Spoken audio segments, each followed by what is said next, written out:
Hi there guys, I'm Nikhil from GreedyTech, and in this video, I'll be unboxing and doing a quick hands-on review of the Samsung Galaxy Tab A7. So guys, here's the box. Samsung is selling this tablet in two variants. Well, one with LTE and another one with just Wi-Fi. We have just the Wi-Fi variant. Wi-Fi variant is priced at 18,000 rupees, while the 4G or LTE variant is priced at 22,000 rupees. You can buy it both offline and online. On Amazon.in, you can get the Wi-Fi variant. Now, this tablet has a lot of cool features. Well, the main thing would be its huge display with Full HD Plus resolution. Well, it's called something else. Well, it has more resolution than a regular Full HD panel. And most importantly, this tablet actually comes with quad speakers, which will give you immersive audio experience. Besides that, this tablet also comes with 3GB of RAM and a Qualcomm processor, which I really appreciate. I really don't have anything bad to say about the Exynos processors, but personally, I like the Qualcomm processors. Anyway, this is how the box packaging looks like. We have a quick look at how the tablet looks on the front and back. On the front itself, and on the back side, we have just the basic specifications, box contents, pricings, and so on. Now, without any further delays, let me just unbox it. It's got just two seals, one at the bottom and one at the top. And now we are done. Now, once we open the box, first we have the tablet itself in a cloth wrapping. Let me just put that aside. Next, we have some documentation, which we'll never read. We also got a SIM card ejector. Next, we got a 7.5 watt adapter. By the way, this tablet supports fast charging up to 15 watts, but Samsung just put in a 7.5 watts. That's pretty disappointing.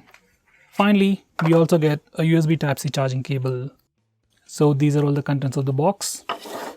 Now let's come back to the tablet itself. And here we have it. Now let me just remove the sticker as well. So guys, this is how the tablet looks on the back. And this is how the tablet looks on the front.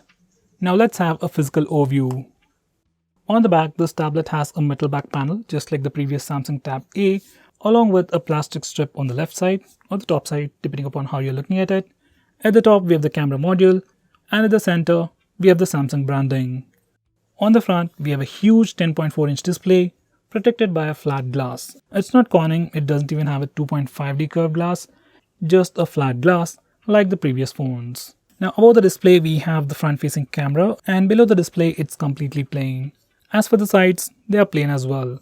Overall bezels on this tablet, they are not huge, but they are not too small either. I guess for the price it's okay. Now for the sides, on the top we have the power and volume buttons made of plastic. They have a nice clicky feel to them. I wish they were slightly more elevated. On the left side, we have just the two speaker grills.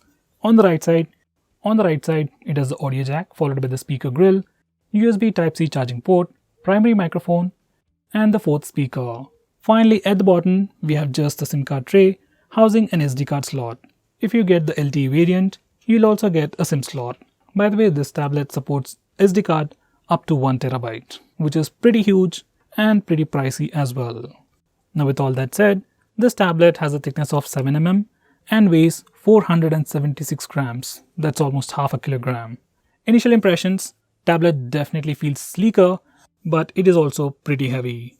You can hold it single-handedly in portrait orientation, but if you want to watch anything in landscape orientation, you have to use two hands to hold the tablet more securely, or else you need to get something like a ring holder. Now these are the complete specifications of this tablet. On the back, this tablet has just an 8-megapixel camera. Other specs aren't even revealed. For selfies, you get a 5-megapixel camera. On the front, you get a huge 10.4-inch TFT IPS display with WUXGA Plus resolution, which is more than Full HD Plus resolution. It has 80% screen-to-body ratio and has symmetric bezels, which actually make the tablet look pretty consistent. Under the hood, it sports a Snapdragon 662 processor with Adreno 610 GPU, with 3GB of RAM and 32GB of storage. Powering this device is a 7040 mAh battery, which supports fast charging up to 15 watts, but only comes with a 7.5 watt power adapter inside the box, which makes the charging speeds pretty slow. This tablet also has quad stereo speakers and supports Dolby Atmos surround sound. Now let me turn it on and set it up and come back to you in a second. So this is how the tablet looks once we turn it on and set it up. Here's the about page. It is running One UI 2.5 based on Android 10 with August 1st security patch, which is pretty good.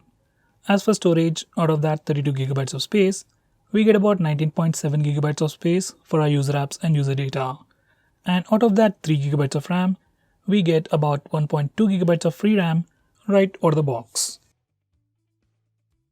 Now let's have a quick look at the overall user interface. This is your default home screen. By the way, I've changed the default navigation bar with the navigation gestures, which work exactly like on Android 10.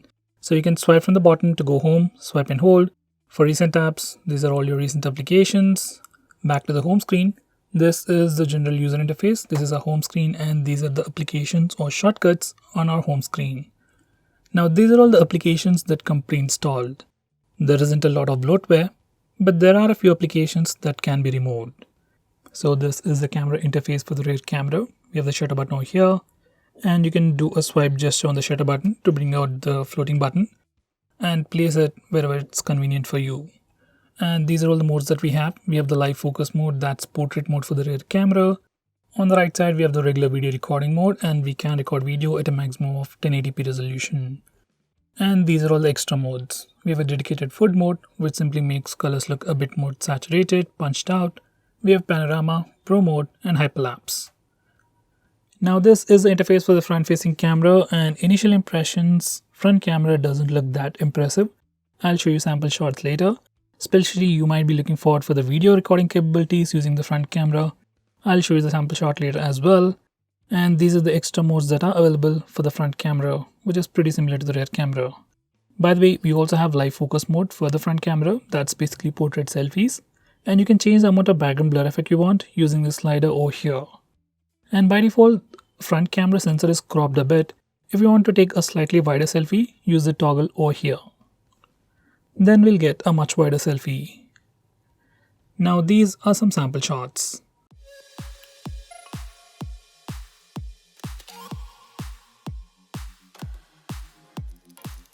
This is a quick sample footage using the front-facing camera. Audio is from the phone itself, the tablet itself.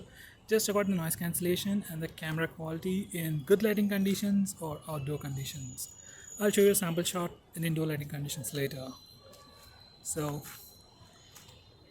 initial impressions, it looks pretty good. By the way guys, I've already replaced the navigation bar with the navigation gestures and they work pretty well. So if you want to go to the home screen, just swipe from the bottom. For recent apps, swipe and hold. And to go back a step, you can swipe from the left side or right side and it takes you back a step. You can also swipe left or right on this bar at the bottom to quickly switch between applications. And for Google Assistant, you can swipe from the bottom left or bottom right corner diagonally and it triggers Google Assistant. Hi.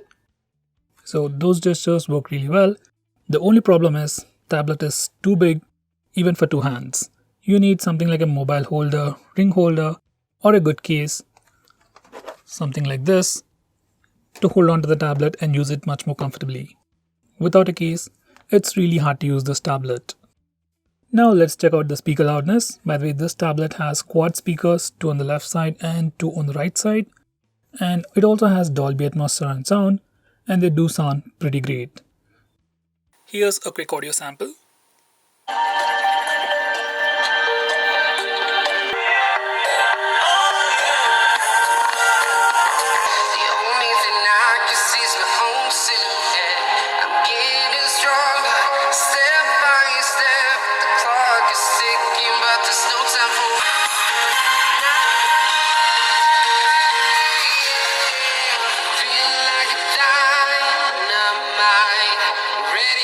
So that's maximum volume. At maximum volume, there is a bit of audio distortion, but overall, speakers are super loud and they are great for media consumption.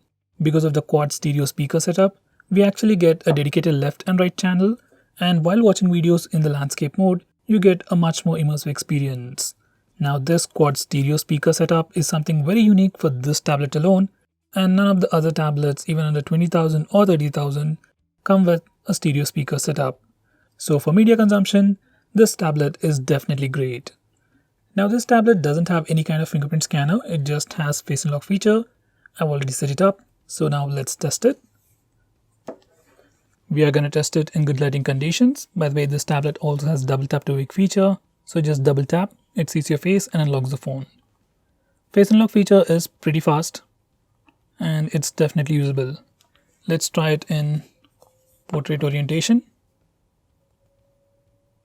Once again, it works and it's pretty fast.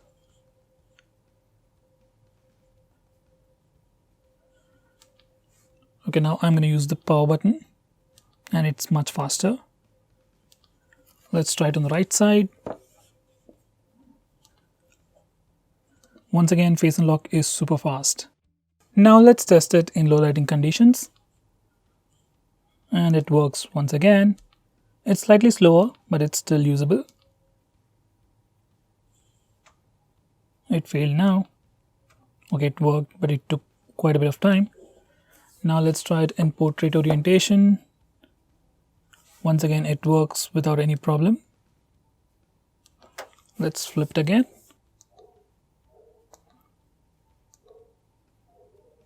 So that was the face unlock feature, and it works really well in good lighting conditions, and even in low lighting conditions, it is pretty fast and definitely usable. I still miss a regular fingerprint scanner, but considering the huge size of this tablet, there really isn't any good place to put it. No matter where they put it, we're always going to complain. So instead of that, face unlock is much more practical for Samsung. By the way, in the applications, we can see the phone dialer application. That's because this tablet also has the LTE variant. That's probably why we got that. And this tablet also has this feature called call and text, where you can link your tablet to a Samsung phone and answer calls directly from your tablet when your phone is nearby. So that's probably why we got the phone dialer and SMS application. By the way, I'll also be making a dedicated gaming review on this tablet, so let me know which games you want to see on this tablet. Now, before I conclude, these are the benchmark scores. So guys, this is the new Samsung Galaxy Tab A7. Right now in India, this is definitely the best tablet that you can get under 20,000 rupees. Honestly, there aren't really too many tablets in the market right now, and out of all of them, Samsung Tab A7 is definitely the best. You're getting a huge display with Full HD Plus resolution, well, more than Full HD Plus, and that quad stereo speakers definitely add a lot of value. Cameras are pretty average, I would say. It's not really worth mentioning. Front camera is decent enough for maybe video calls, but that's it. Nothing too impressive. Now the main reasons to buy this tablet would be its huge display, quad stereo speakers, bigger battery, and a Qualcomm processor. Samsung is also selling Samsung Tab A 10.1 inch, priced around 15,000 rupees. But compared to that tablet, this is definitely way better. So guys, if you're looking for an Android tablet under 20,000 rupees, whether it's for work, school, play, no matter what the reason, right now, Samsung Tab A7 is the best choice. And honestly speaking, that's the only decent choice we got. Overall, I would definitely recommend this tablet. So guys, what do you think about this tablet? Do let me know by commenting below this video, and if you're planning to buy this tablet, use the link in the description. It always helps the channel. If you want us to make any specific video, tweet out to us with the hashtag AskGreedyTech on Twitter and we will try to make it as soon as possible. I'm Nikhil from GreedyTech signing off. Have a nice day.